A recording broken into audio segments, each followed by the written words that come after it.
So imagine walking into this, like, legendary underground rock club in Tokyo. Okay, set the scene. Right. So the crowd is packed shoulder to shoulder, and the vibe in the room is just pure Japanese visual Kei. You know, you're looking at elaborate gothic makeup, incredibly intricate androgynous fashion, and just massive gravity-defying hair everywhere. Standard for the scene, yeah. Exactly. The lights go down, the crowd roars, and the band takes the stage, launching into this blistering, highly theatrical heavy metal anthem.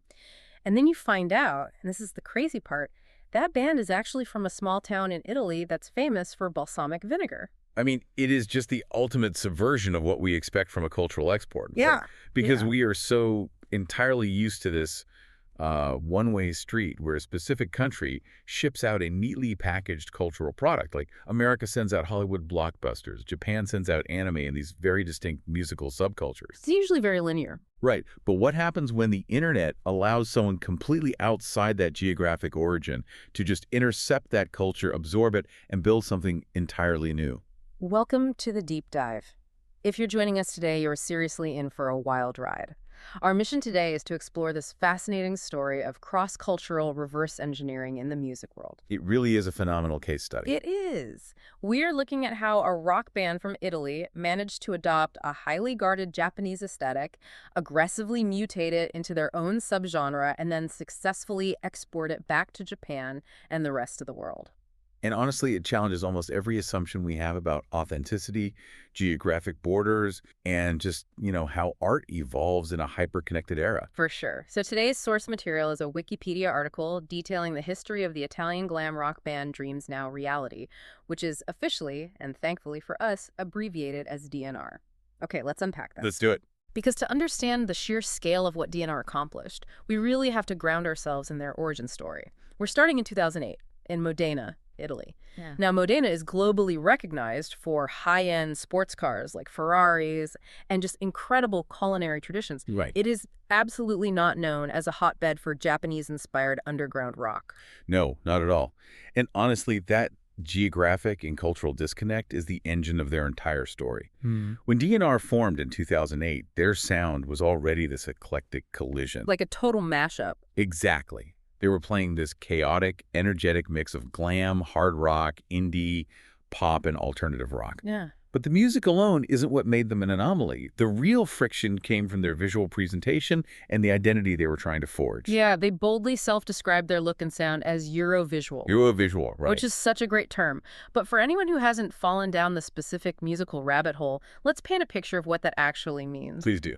If you take the gritty, dramatic, maybe slightly sleazy flair of Western 1980s glam rock, think the leather, the stadium anthems, the attitude, and you inject it directly with the DNA of Japanese Visual Kei. That's a great way to put it. It's like a wildly ambitious culinary fusion, like taking a classic rustic Italian dish and aggressively seasoning it with an intense, hyper-modern global flavor to create a completely new profile. I love that analogy.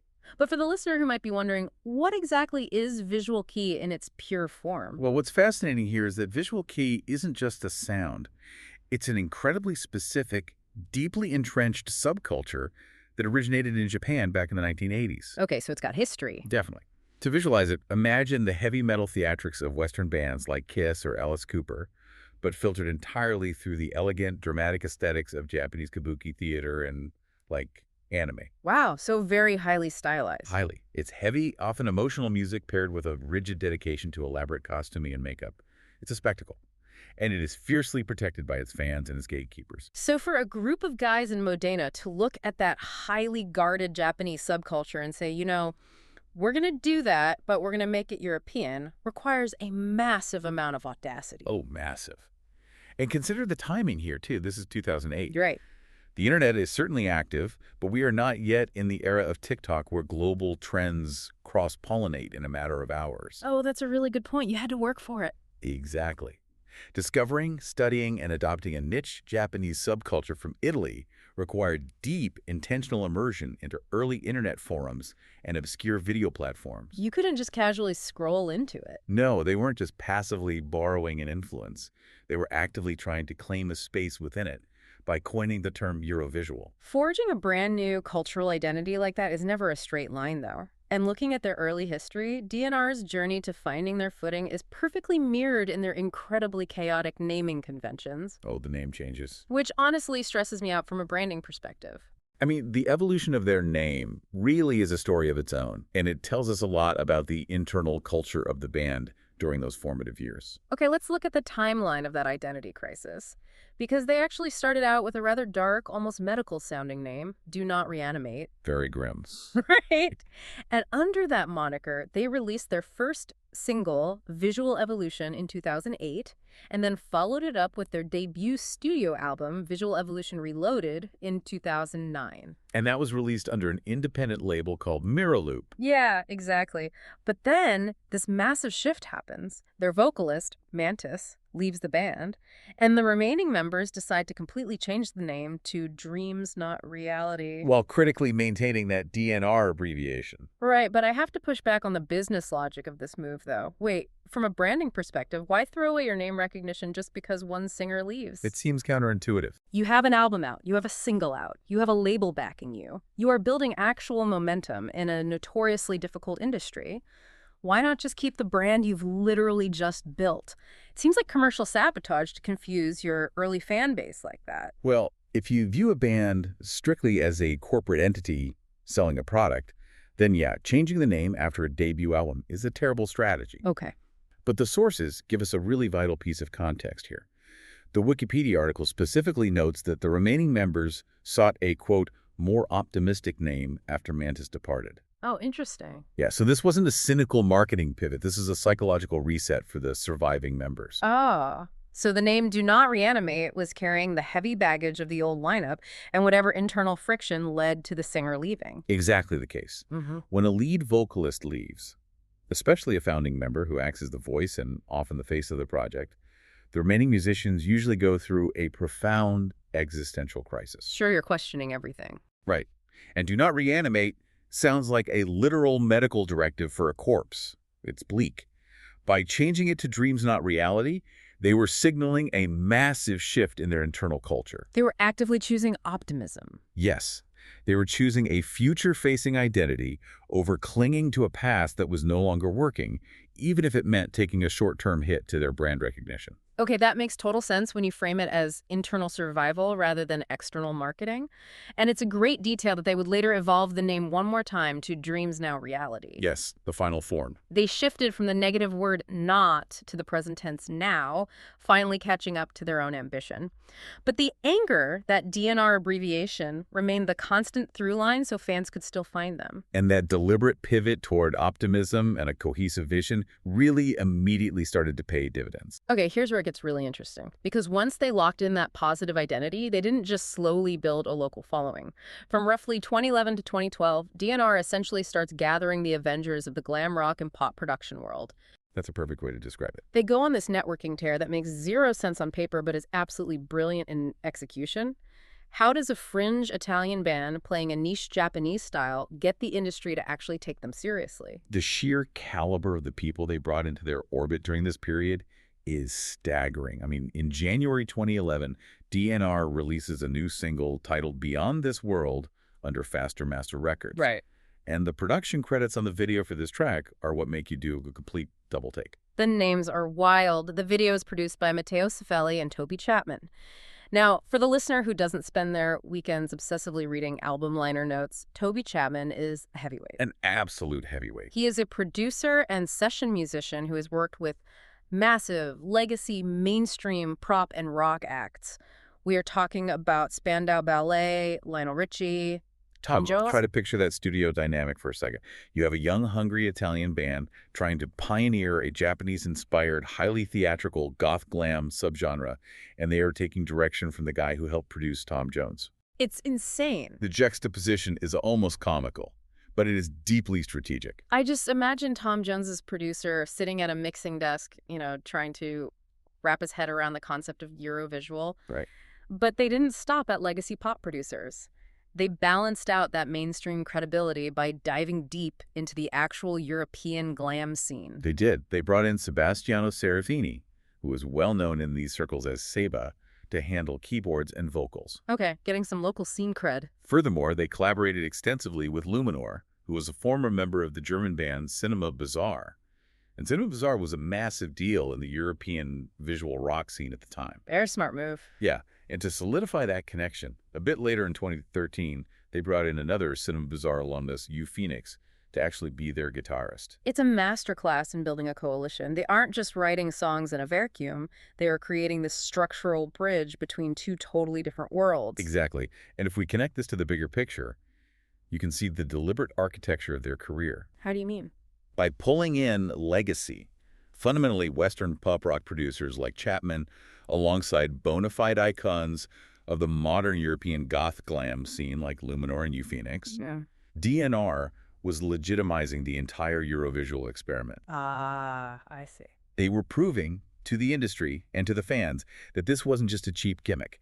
They were getting heavyweights from opposite ends of the musical spectrum to buy into their vision. So they built the machine, they got the sound, they got the look, but all of this aggressive networking and blending of styles was leading them to an inevitable ultimate test. The final boss. Right. You cannot claim a Japanese aesthetic, build a brand around it, and call yourself authentic without eventually taking that act directly to the birthplace of Visual Kei. Taking Eurovisual to Japan is where DNR transitions from being a very interesting European curiosity to actually making history. Yeah, they really leveled up here. The timeline of their international expansion from 2011 onward is just relentless. Let's walk through that gauntlet, because in 2011, they secure a slot opening for the massive Japanese symphonic metal band Versailles when they played in Salerno, Italy. A great first step. A huge stepping stone. But then they crossed the globe. They played the V-Rock Festival at the Saitama Super Arena in Japan, which is an absolutely colossal venue. Massive. They play the V-Love Live International.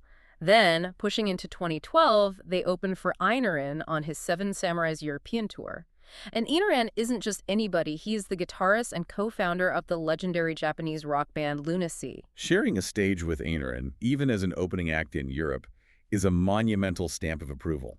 Lunacy helped define the Visual Kei movement in the 1990s. It's huge. But Yeah. opening for legends still keeps you in the opening act box, right? Fair point. The absolute milestone, the moment they crossed over from students to peers, happens on May 13th, 2012. On that day, DNR becomes the very first non-Japanese band to ever perform at the Stylish Wave event at Akasaka Bialeitsi in Tokyo. Such an incredibly specific and important milestone. So for someone listening who is entirely outside the ecosystem of Japanese rock, put that into perspective. Just how big of a deal is it to get booked at Stylish Wave? It is difficult to overstate the cultural weight of that booking. Think of it like a country artist being invited to play the Grand Ole Opry, or a totally unknown hip-hop act being asked to headline a legendary, historically significant venue in the Bronx. Oh, wow. Stylish Wave is not just a generic rock concert. It is a foundational institution within the Visual Kei scene. It's the proving ground where the vanguard of the genre is showcased. So it's heavily gatekept. Intensely gatekept. For a non-Japanese band, an Italian band from Modena, no less, to be invited to perform on that specific stage represents the ultimate cultural validation. It's like they officially made it. Exactly. Yeah. Breaking that specific barrier proved to the world that they were not a novelty act mimicking a culture they didn't understand. They were respected, endorsed, and actively accepted by the absolute authorities of the genre. That's wild. They successfully reverse-engineered an intensely regional culture, repackaged it, and sold it back to the originators on their own home turf. It's an incredible triumph of sheer willpower and creativity. They pushed the boulder all the way to the top of the mountain. They even successfully crowdfunded their second major album, Dreamfinity, via Pledge Music in 2014, showing they had a rabid, dedicated global fan base willing to open their wallets. They had real momentum. But, gravity always sets in. And after riding this historic high, the momentum comes to a terrifying, crashing halt. It is a very stark reminder of the physical realities of the music industry. Yeah, reality check. We spend so much time analyzing the high-level strategies of success, the branding, the networking, the brilliant cultural synthesis, but we often forget that a band is ultimately just a fragile group of human beings traveling in a van or on a plane. Right. The Wikipedia sources note that in 2015, their drummer, Ash, was involved in a severe car accident. This catastrophic event forced the entire band into a temporary hiatus. They had to cancel highly anticipated performances, including a major return to Japan for the Visual Unite event. It's just devastating to read. It really forces you to pause and reflect on the sheer fragility of momentum. Yeah. You could spend 7 years making historic, unprecedented cultural breakthroughs. You can build an international bridge between Italy and Japan. And you can have it all entirely halted by an arbitrary moment of sheer bad luck. It's so unfair. The physical toll of life, in this case a terrible accident, just doesn't care about your cultural milestones. It's heartbreaking. But the true measure of a band, or any creative endeavor really, isn't just how high they can climb when the wind is at their back. It is how they recover from a dead stop. And DNR, true to that optimistic identity they fought so hard to build, didn't stay down. They really didn't. They bounced back hard. By 2017, Ashes recovered, and they released the Dreamfinity Deluxe Edition, this time through an American label, Paris Records. Going global again. Right, and they get right back out on the road. But this is where I love their adaptability. They don't just go back to playing strictly Visual Kei shows. They secure a slot opening for the heavy metal band Lordi on their Sexorcism European tour. Which is a genuinely fantastic, almost surreal detail. Yeah. Lordi is a Finnish hard rock band famous for wearing incredibly elaborate, grotesque monster costumes on stage. Right, the monster guys.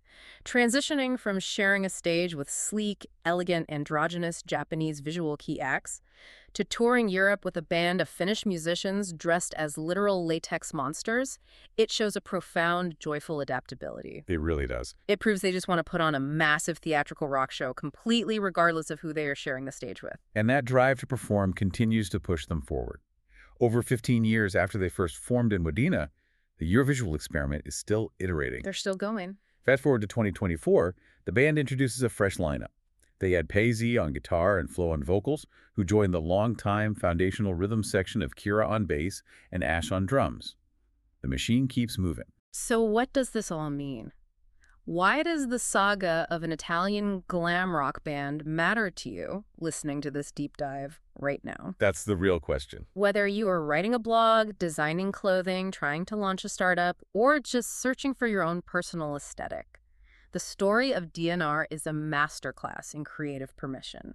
I completely agree. It proves that the internet has completely killed the concept of staying in your lane. You do not need geographical permission to participate in a culture that you love. Absolutely not. If you are passionate enough about a niche, even one that originates halfway across the world, even one that seems totally incongruous with your own background, you can carve out your own space. You can mash up your local identity with a global aesthetic, survive the inevitable setbacks, and actually make history. It is a powerful reminder that authenticity isn't about where you were born. It is about the conviction and the respect you bring to what you create. Well said. And this raises an important question, something for you to consider long after we wrap up today. Think about the concept of Eurovisual as a cultural mirror. In our hyper-connected world where every obscure subculture is instantly accessible online, what happens when the cultural exports of one country are absorbed, remixed, and reflected back by another? At what exact point does an adopted, borrowed aesthetic mutate into a brand new indigenous art form of its very own? It is the loop-the-loop of modern culture. It means the neat one-way shipping routes of the past are gone for good, replaced by something much more chaotic and, honestly, much more beautiful.